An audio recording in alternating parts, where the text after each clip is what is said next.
Good morning, everybody. Mike Vacchi, PrincetonTrader.com, here for NTMarkets.com with your Monday morning pre-market webcast. Okay, S&P 500, E-mini futures daily chart, and you can see this morning that we have gone ahead and made a new high, by a tick. So, here comes the double top crowd.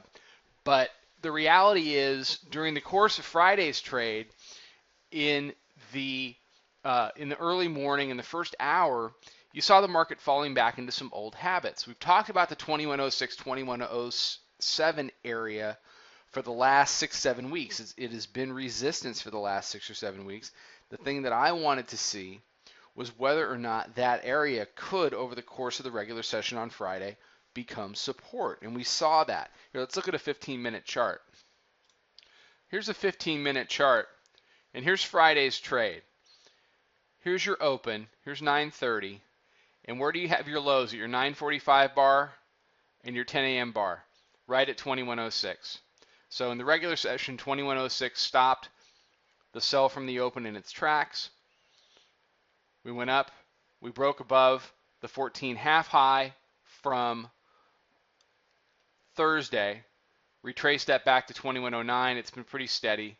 Then it got a little violent off of the Europe Open, back down as low as 2108 half, and steadily higher up to 2118 from there, tick over the all-time highs. So the takeaway for me is this: 2106 is a new floor. It's a floor until it's not, and we're trading 10 handles above it, and the bears are going to have to come down to it and break it, and then they're going to have to turn it back into resistance if they're going to want to make a move back to 2100 and points below. Otherwise, you're going to see 2106, if they push back and they test it and it holds again, you're going to see that be the floor or the base for potentially a move up into the Wednesday FOMC announcement, at 2 in the afternoon. So 2106 is going to be the area still that everything pivots around with respect to who potentially has control of the tape. So as of now, don't kid yourselves. The bulls have control of this tape, and they're getting back into the old habits of buying dips between 9:30 and 10:30 in the morning.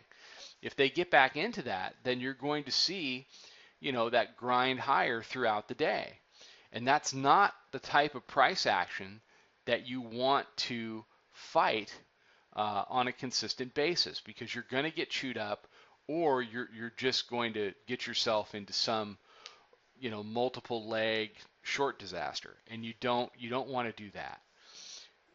The indications that the bears would be taking control of the market again would be a series of lower highs. Make the bears show you that they've come to play. Otherwise, all that's happening is you're just getting a little bit of a pullback, and it's squeezing the next set of weak shorts to new highs. And that's not a game that you want to play. If you're not already long the 2106, we're long 2107.75, and we're also long from a couple of weeks ago down at 2069. But there's nothing that's happened that has been sufficient to tell me that I need to do anything with my long runner at 2107.75, except just hang on to it and see how much mileage I can get. But you've got to be looking in these areas when these key numbers come up and create lows, create morning lows and morning dip buys. You have to be looking to get long those. So 2106 is an area that I haven't shut up about for a couple of months, and it's proved to be important again. It will still be important this week. All right, everybody have a good one. Follow us on Twitter at Princeton Trader. Check out the website, PrincetonTrader.com. Come check out the chat room. Come trade with us this week. Live chart, audio, the scroll. See how these big levels fit into what we do and see if we're right for you. I'll be back tomorrow morning with another webcast. Trade them well, everybody.